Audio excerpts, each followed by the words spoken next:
Pues muy bien, muchas gracias. Gracias en primer lugar por esta amable invitación a participar en este foro y para charlar un rato con todos ustedes. Como comentaba Julio, querían que hablara un poco de la crisis. Esto no estaba muy previsto y por eso no tengo muchas transparencias de la crisis. La verdad es que, pero me ha tocado en el fondo pensar y reflexionar mucho en mi vida interior y también en mi vida actual sobre la crisis. Entonces, si os parece, dedicamos un poquito a hablar de la crisis. Si veo que me extiendo mucho en el reloj de mi compañero, pues pararé y hablo un poco de lo que tocaba, que era hablar un poco del ministerio y de para qué podemos hacer, ¿no? ¿Qué se puede hacer en una administración en el fondo? Que es la pregunta cuando no hay dinero. Si realmente tenemos algo que hacer o esto se ha acabado, ¿no? Y yo creo que, a ver, para hablar de la crisis y para entender lo que está pasando, es bueno recordar dónde nació esto, ¿no? ¿Cuál es el origen de dónde estamos? Si recordáis el origen de dónde estamos, esto nace en la crisis, y voy a intentar no ser pesado, que a veces no es fácil. Si recordáis, hay una crisis financiera muy importante que tiene su origen, bueno, pues como sabemos todos, en las hipotecas subprime y toda esta historia no la conocemos bien, pero que en España tiene un condicionante muy significativo. España, y eso yo creo que hay un consenso bastante unánime por parte de los economistas, hubiera llegado a la crisis exactamente igual, sin Lehman Brothers y sin la subprime, de lo que hemos llegado. Probablemente hubiéramos llegado a otra velocidad y probablemente la crisis fuera un poco menos acusada de lo que ha sido. Pero la crisis en España tiene un origen básicamente estructural. Es decir, nosotros teníamos unos componentes, unos elementos que formaban nuestro tejido productivo que no podía aguantar más. Yo recuerdo un profesor que yo tenía hace unos años, cuando intentaba explicar o cuando había que hablar de la crisis, siempre decía lo mismo. Mira, la crisis son un conjunto de errores.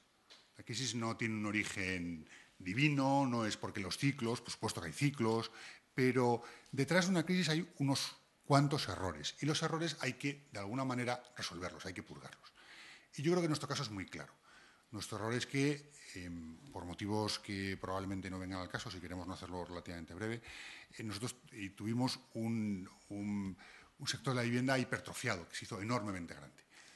Pensar que tenía un origen que era real, es decir, nosotros, recordar, esto ahora cuesta verlo, ¿no? Pero España necesitó dar hogar a muchas familias pues que no lo tenían. O no lo tenían porque éramos los del baby boom que necesitábamos buscar una casa, o porque éramos familias distintas o nuevas formas de familia, como iba apareciendo, pues aparecía cada vez más personas que vivían solas o personas que se habían divorciado, o éramos un inmigrante de esos de los 500.000 o 600.000 que entraba. Y la economía, en el fondo, funciona razonablemente bien. La economía, cuando hay un problema de escasez, se enciende un faro, como sabéis muy bien muchos que estáis aquí, que son los precios, y que llama a que la gente dedique recursos. Es decir, lo que ocurrió es que, básicamente, en el sector de la vivienda, la gente vio que había una enorme oportunidad de ganar dinero. Y esto, insisto, esto está muy bien. La economía funciona así. Es decir, la economía me manda la señal de usted puede ganar en este sector, métase. Y efectivamente es lo que ocurrió. Lo que pasa es que, como suele ocurrir también, la frenada pues, se nos pasó. Es decir, igual que le ocurrió a los Estados Unidos con el .com, metes muchos recursos, pero los últimos que entran ya se han pasado, ¿vale? Y aquí nos pasamos abundantemente. Insisto en que aquí detrás de esto pues probablemente habría muchas razones y yo creo que, insisto, no creo que sea esencial. Pero teníamos, por tanto, un montón de decisiones erróneas que hemos arrastrado hasta básicamente la semana pasada, hasta este viernes. Es decir, para entender lo que pasó en el Consejo de Ministros del pasado viernes hay que tener en cuenta su origen, es decir, cuando el Consejo de Ministros decidió que los bancos tenían que proveer significativamente el ladrillo sano, lo que estaban haciendo es intentar que asumieran alguien esos errores que se cometieron hace unos años. Porque todos sabemos que el ladrillo sano no es más que, en buena medida, refinanciación que se ha hecho a promotores y, en general, a personas vinculadas con el sector de la vivienda para no tener que entrar en mora todos esos créditos que tenían concedidos. El Gobierno lo que está intentando con esa medida, de alguna forma, es intentar que tú no lo reconoces, pero tú por lo menos me lo provees de cara a que los mercados puedan pensar que esto ya, de alguna manera, está cubierto. y ese posible agujero que tienes en tu balance, por lo menos lo tengas provisto. Por tanto, yo creo que entender, es decir, 4 años después tenemos que hacer esto y probablemente podríamos discutir, si queréis, si hemos tardado mucho en tomar la decisión y a lo mejor a algunos hasta os podía dar la razón. Pero en el fondo ese es el origen. El otro origen de esta crisis, que es lo que los mercados nos están penalizando, es que los mercados no ven que España pueda crecer en los próximos 5 años. Esto es lo que se está descontando hoy. El hecho de que la gente hoy baje la bolsa por intentar fijar pasado y presente, ¿vale? Esto de que la bolsa esté hoy bajando y lleve muchas fechas bajando, es porque la gente que debería invertir, si pensara que hay una oportunidad de ganar dinero en los próximos 2 años, se quedaría en la bolsa. La gente que se está yendo es porque piensa que esto mala pinta tiene una temporada. ¿Por qué tiene mala pinta? Y volvamos de nuevo a los fundamentos. Esto tiene, en buena medida, tiene mala pinta porque la economía española se ha adaptado poco a la globalización, que al final es el origen de esta crisis. El origen de esta crisis no es Lehman Brothers, el origen de esta crisis, al menos, mi opinión personal, esto si viniera otro seguro contaría otra cosa, ¿no? El origen de la crisis no son las subprime. El origen de la crisis es la aparición de una serie de países que llamamos países emergentes, básicamente China, básicamente India, básicamente Brasil, que hacen lo que hacemos nosotros básicamente igual de bien, pero bastante más barato. Y eso genera unas fuerzas telúricas en toda la economía porque hay sectores completos que dejan de ser competitivos y que de alguna manera tenemos que reformar. Nosotros como país no podemos seguir produciendo juguetes porque los chinos los van a producir más baratos y mejores. Podremos producir juguetes de mucho valor añadido y, por tanto, con un gran componente tecnológico y con mucho capital humano detrás. Pero intentar competir con el chino en la producción de pistolas de agua, estamos muertos, no hay posibilidad, no hay nada que hacer. Y lo mismo nos ocurre con el calzado, lo mismo nos ocurre con casi todo. Es decir, han aparecido nuevos agentes internacionales que son capaces de hacer lo que nosotros y hacerlo mucho mejor. Y, por tanto, nosotros tenemos que aprender a hacer nuevas cosas. Y hago aquí un pequeño paréntesis. A ver, se ha criticado mucho durante muchos años la burbuja y las políticas que llevaron a la burbuja, ¿vale? Financiera, de vivienda. Yo aquí simplemente quiero, por simplemente llevar la contraria, poner de manifiesto que España se especializó en hacer una serie de cosas que eran lo que España podía hacer mejor con el capital humano que tenía. España no tenía abundancia de ingenieros de telecomunicaciones, ni ingenieros bioquímicos, ni una formación profesional espectacular. España tenía, con todos mis respetos, poligoneros. Es decir, yo a veces hay algunas películas españolas que me gusta verlas simplemente porque me parece que reflejan bastante bien la realidad de nuestro país. Y a veces tenemos una idea de que nuestro país, pues somos todos gente que hemos estudiado, hecho doctorados, no sé qué. Nuestro país es un país en el que 1/3 de la población tiene fracaso escolar. Muchos de... esos son unos cuantos, pero es que hay otros muchos que no es que tengan fracaso escolar, es que no terminan su bachillerato. Y hay otros muchos que hacen una carrera en centros que le llamamos carrera universitaria por quererle llamar de alguna manera, pero eso se parece más a un estudio de grado medio, ¿vale? Y eso, ahora que estamos, por decirlo así, en la parte buena, nosotros no tenemos un sistema educativo que genere una excelencia en capital humano, y esto lo sabemos. Nuestro PISA nos cuenta todos los días que el nivel de educación de este país es parecido al de Malasia. Por tanto, con una formación en capital humano relativamente mediana, lo que mejor podíamos hacer lo hicimos, que fue hacer pisos y atender a los turistas. Pensar que mientras que España crecía enormemente, teníamos 2 vecinos, Italia y Portugal, que no crecían nada.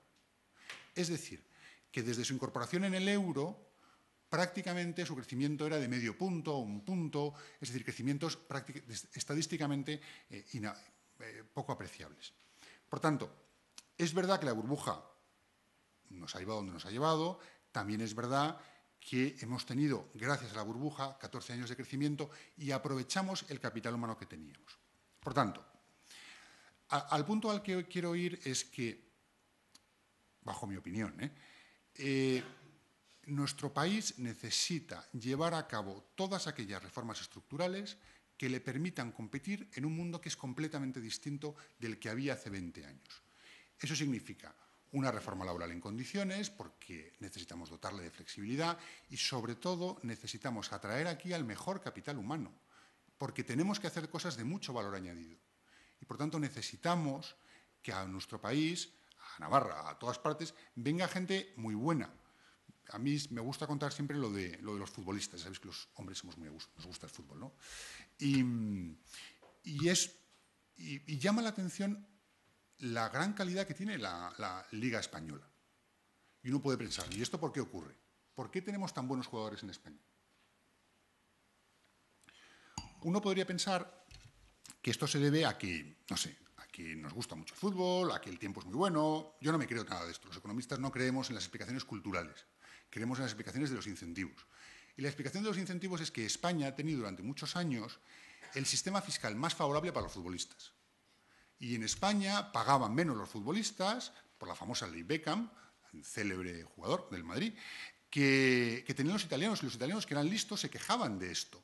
Y decían, se quejaban a su país y decían, oye, los españoles nos están ganando porque tienen un mejor sistema fiscal para los futbolistas. Sabéis que los futbolistas, en lugar de pagar el 56 o lo que diga la calculadora esta que tienen aquí organizada, pagaban máximo un 35. Daba igual, si ganabas 10 millones de euros, pagabas también un 35, era lineal. Y claro, los jugadores al final, como todos, cuando le hacían el paquete y le decían vente al Real Madrid, pues además de que ganas muchas copas y es muy bueno, es que vas a pagar menos impuestos. Y la gente, claro, pues venía. Y por eso tuvimos muy buenos jugadores y personalmente creo que esto explica también por qué ganamos la Eurocopa y ganamos el Mundial. Porque aprendimos de los buenos, porque uno suele aprender, el primer paso de la innovación es la imitación. Cuando ves lo bien que juegan el jugador mejor, pues tú lo haces igual, aprendes cómo lo hace y terminas ganando. Bueno, lo que quiero decir con esto es, nosotros, el punto al que quiero ir es, ¿nosotros saldremos de la crisis? Sí. Saldremos de la crisis cuando llevemos a cabo todas las reformas estructurales necesarias para hacer este país tan productivo como Alemania. Porque esto es la unión monetaria. La unión monetaria, sabíamos, y aquí entro en un minuto en el tema del euro, la unión monetaria nos habían contado la parte buena. Y la parte buena de esta historia de la unión monetaria es que éramos como los alemanes. Y, por tanto, nosotros atrajimos cientos de miles de millones de euros, no sé si me he pasado, de capital, porque la gente pensó que España era como Alemania y además se ganaba dinero. Es decir, España tenía el mismo riesgo que Alemania. Recordar que nuestra prima de riesgo durante un tiempo no existió. Era cero, ¿vale? Ahora que estamos en 500 puntos básicos, ¿no? Durante mucho tiempo fue cero. Lo cual le estaba mandando la señal al inversor de que el riesgo de España era el mismo riesgo de estar en Frankfurt, pero el rendimiento de España era del 8% a tu inversión y el de Frankfurt del 2%. Y entonces los alemanes incluso cogían su dinero y te lo traían a España. Esto era la parte buena y esto no había ocurrido, yo diría, en siglos, porque nosotros no hemos tenido una moneda tan potente como la alemana probablemente desde los ducados, ¿vale? No hay. La peseta era una moneda bastante virriosa que teníamos y que la gente pues, consideraba un poco de segunda categoría en Europa. Pues bien, esto tiene la parte buena. La parte que nadie nos contó es que para que esto funcionara teníamos que ser eso que los economistas llaman técnicamente un área monetaria óptima. Es decir, teníamos que tener las mismas condiciones que tenían que tener de productividad los alemanes. Si no, inmediatamente se iban a producir divergencias. Y eventualmente, si se producían esas divergencias, tendría que haber la suficiente movilidad